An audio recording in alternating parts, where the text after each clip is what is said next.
சிவாய நமயா. ஐயா சிவாய நம. சொல்லுங்க ஐயா. சிவாய நம. எங்க கலிங்கிறீங்க? கலியுகத்துல நல்ல நமக்கு தெரிஞ்சு நிறைய பேர் வந்து பாத்தீங்கன்னா ரொம்ப வறுமையிலைக்கு போயிட்டாங்க. நீங்களே அந்த நிலைமையில தானே கொள்ளையடிக்கிறவன், உலகத்தை ஐயா. கொள்ளையடிக்கிறவன், நான் தான் நல்ல வகையில் வெள்ளையும் சொல்லி மாத்திருக்கிறவன் பூரா ம். ஏகப்பட்ட நாட்டு மக்களோட சொத்தை சுரண்டி தீக்கிறவன், கள்ளச்சாராய ஊத்தி மக்களை கொன்னவன், இவங்க பூரா நல்லா இருக்கிறானுங்க. கோயிலு கோலம் பூஜை புனஸ்காரம் ஆச்சாரம் தனக்குத்தானே தன்னை தவிர வெளியே தெரியாம வாழ்ந்துட்டு இருக்கவன் பூரா நாசமா போயிட்டே இருக்கானே. என்ன காரணம்?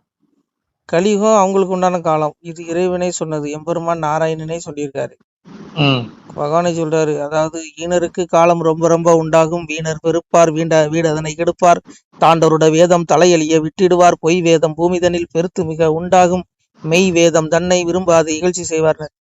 ஈனர்னா அயோக்கியம், சண்டாளன், ரவுடி, துவம்சம் பண்றவன், லஞ்சம் வாங்குறவன், ஊழல் பண்ண இவனுக்கு காலம்ன்றாரு. இந்த காலம் அவனுக்கு உண்டான காலம், அவன் நல்லா இருப்பான்ட்டாரு.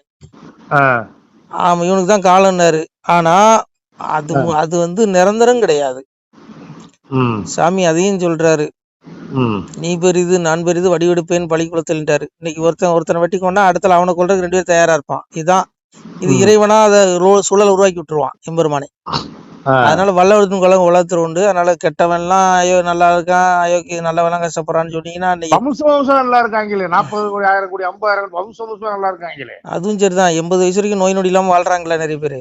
அது என்ன கணக்கு? அதுதான் எனக்கும் தெரியலைங்க. அதான் சொல்லிட்டாரா சாமி. 10 வயசுல சாகுறவன்லாம் இருக்கானே. அதான் சொல்றேன்ல, நல்லவன் ரொம்ப நாளைக்கு பூமியில இருக்க மாட்டான். கீதையில அதானே சொல்றாரு, நல்லவர்களை நான் பூமியில ரொம்ப நாளைக்கு வைக்கிறது இல்லைங்கிறாரு. ஏன்னா பூமி வந்து கர்மா கழிக்க வந்த இடம். கர்மா கழிஞ்சோடனே ஆத்மா அங்க இருந்து போயிடும். நீ மறுபடியும் இங்க என்னென்ன பாவ மூட்டைகளை வச்சிருக்கீங்க அதெல்லாம் ஆத்மா எடுத்துட்டு போய் மீண்டும் அடுத்த பிறவில உனக்கு பெரிய படாத பாடுகளை அனுபவிக்க. இப்போ உங்களுக்கு நல்லா இருக்க மாதிரி தெரியும். மீண்டும் பெரிய இப்ப தண்டனை இருக்கு நரகத்துல. அதோட மீளா நரகம் ஆத்மாவுக்கு. உடல் தான் அழியுதுங்க. பகவானே சொல்றாரு, பாவி அவன் சத்து பஸ்மமாய் போனாலும் ஆவியை கண்டு ஆக்கினைகள் செய்திருவேன். உடல் அழியுது, ஆத்மா கழிவுல. யமன் வந்து எதை பிடிச்சிட்டு போறான்? உடம்பையா தூக்கிட்டு போறான். யமன் வரான்னு சொல்றீங்க, என்ன தூக்கிட்டு போறான்? ஆத்மாவை பிடிச்சிட்டு போறான். ஆமா, உடம்புக்கு தானே இருக்குது. உடம்புக்கு தான் இருக்குது. அது ஆத்மாவுக்கு தான் தண்டனை. அங்கதான் நரகம், சொர்க்கம், மீண்டும் மறுபிறப்புல இழிபிறவி, பயங்கரமா பிறவி கிடைக்கும். ரொம்ப துன்பத்தை அடுத்த பிறகு ரொம்ப அனுபவிக்க வேண்டியிருக்கும். இதெல்லாம் கர்மா. அங்க கர்மா தான் தீர்மானம். இருந்தாலும் ஓசி சோருக்கு பிச்சை எடுத்தே தெரியணும். அதெல்லாம் உள்ளது தானே. ராமா ராமா, அதெல்லாம் விடுங்க. நான் ஒண்ணு சொல்றேன் கேட்டுக்கோங்க. நல்லவனுக்கு பகவான் என்ன சொல்றாரு தெரியுமா? மெத்தவும் எந்த மக்கள் உற்ற பித்தளையை வித்து வீட்டையும் விக்கலாச்சே சிவனேங்காரு. சிவன்ட்ட உரையாடுறாரு. கலியுகத்துல வறுமையது தான் பெருத்து நீங்கள் வழி தப்பி போவீர்களே, பொய் புரட்டு அதிகமப்பா, பொருத்தமில்லை களி நமக்கு, தானமானம் இல்லையடா, சாதி வரம் வழியுதடா, சங்க கூட்டம் இல்லையடா, சரச கூட்டம் இக்கலையில் கொம்பன் புழுவென்று அறியாமல் குதி போடுகிறார்கள். புழு கூட்டம்டா. 1 மணி நேரம் ஆகும்போது பாடி செத்து ஒரு 5 மணி நேரத்துல புழு வச்சிடாத உடம்பு. ஆமா. அப்ப இந்த உடலை வச்சுக்கிட்டு ஞாபகம் ஏன்டா ஆட்டம் போடுறீங்க? எல்லாத்துக்கும் மேல நான் இருக்கேன்டா அப்படிங்கிற. ஆனா மெத்தவும் எந்த மக்கள் நல்லவர்கள் என்னன்னா வீட்டையும் விற்கிற நிலைமைக்கு உனக்கு கடனாளி ஆயிடுவாங்க கலியுகத்துல. மெத்தவும் எந்த மக்கள் வீட்டையும் வித்து உற்ற பித்தளை வித்து வீட்டுல இருக்க பித்தளை ஜாமான், வெள்ளி கொலுசு இதெல்லாம் வித்துருவான், அடமானம் வச்சிருவான். இன்னைக்கு நிறைய வீடுகளை பாருங்க அடமானத்துல இருக்கா இல்லையா? நிறைய இருக்கு. கலியுகம் தண்ணியிலே தேடியே போட்ட நகை கலந்தோடி போக கண்டேன் சிவனேங்காரு. கலியுகத்துல கஷ்டப்பட்டு வாங்கி ஒவ்வொரு கஷ்டப்பட்டு வேலை செஞ்சு நேர்மையா உழைச்சி 1 பவுன் 2 பவுன் 5 பவுன் சேர்த்து வச்சிருக்க அந்த நகை ஒரு நோய் வந்தோடனே ஆஸ்பத்திரி செலவு, ஒரு கடன் காட்சி ஆயிரும். அந்த அளவுக்கு அடமானம் வச்சிருவான், இல்ல வித்துருவான். நடக்கா இல்லையா? நிறைய இதெல்லாம் பகவான் சொன்னது. ஆனா கட்டியா குடோன்ல பத்துக்கிறவன், பெண விரையில பணத்தை வைக்கிறவன் எல்லாம் என்ன பண்றான்? நல்லா இருக்கானா? ஆனந்தமா இருக்கானே. அதனால இது வந்து சாதுக்களுக்கு உண்டான காலம் இந்த காலம் இல்ல. நமக்கு உண்டான காலம் தர்மயுகம் வரப்போகுது. அடுத்து கலியுகம் சீக்கிரம் அழிஞ்சிரும். அதனால தர்மயுகத்துல நம்ம இந்த ஆத்மாலாம் பிறந்து நல்லா இருக்கும். இவனுக்கு எல்லாம் நரகத்துக்கு போயிருவாங்க, நரக கூட்டம். அதனால நீங்க அதெல்லாம் விட்டுருங்க. சாமி அதையும் சொல்றாரு, என்னையே கனியாவண்ணம் ஏழையா இருந்த சான்றோர் தன்னையே பழித்துறலாம் சலமது துயரம் கண்டு அந்நீச நரகம் தண்ணியில் அகப்பட தள்ளி கொண்டு நான் சான்றோருக்கு கொடுப்பேன் மேல் பவுசு தானேங்கிறது.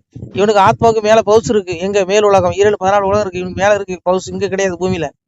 இவன் கர்மா அங்க கழிஞ்சிரும். அழுது கடன் ஆயிட்டேன், நோயாயிட்டேன்னு சொல்லி அழுதே இவன் சிவான்னு கடந்து போயிருவான். இவனுக்கு கர்மா முடிஞ்சிடும். ஆனா அவனுக்கு கர்மா முடியாது. மூட்டை கணக்குல பிணவரையில பணம் வச்சவனுக்குலாம் சாமி சொல்றாருல, அவனை என்ன பண்ணுவேன்? கொண்டு போய் நரகத்துல தள்ளி கொலைய உருவி விடுவேங்க. அவனுக்குல அவனுக்கு அவன் முட்டாள்களுங்க. அவங்களுக்கு எதுவுமே தெரியல. அதாவது உங்க கர்மாங்கிறது பின்னாடி தொடரும், பின் தொடரும், பின் ஒரு செயலுக்கு வினை உண்டுங்கிறத சிந்திக்க மாட்டேங்கிறான்.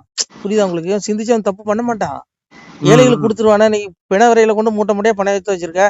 அவன் 100 ரூபாய் 200 ரூபாய்க்கு அல்லாடிட்டு இருக்கான். 10 ரூபா டீ குடிக்க வழி இல்லாம நிறைய பேர் இருக்கான். குழந்தைங்களுக்கு பண்றாங்க 1000 2000க்கு. பாருங்க. அப்ப இவன் பிண வரையில கொண்டு பணத்தை அடிக்கிறது எதுக்கு? உனக்கு அந்த கர்மத்தையும் தொலைக்கிற சேர்க்கிற வட்டி கட்ட முடியாம சின்ன குழந்தைக்கு சேர்த்து தற்கொலை பண்ணிக்கிறாங்க. இந்த பாவம்லாம் இப்ப இவனுக்குதான் சேரும். அதனால விடுங்க, எல்லாம் பகவான் பாத்துக்குவான், விட்டுருங்க. இதெல்லாம் நடக்க வேண்டிய சம்பவம் நடந்துதான் தீரும். சாமியே சொல்லிட்டாரு, மெய்வேதம் தன்னை விரும்பாத இகழ்ச்சிங்கிறாரு. பொய் வேதம் பூமிதலில் பெருத்துமிக உண்டாகுங்கிறாரு.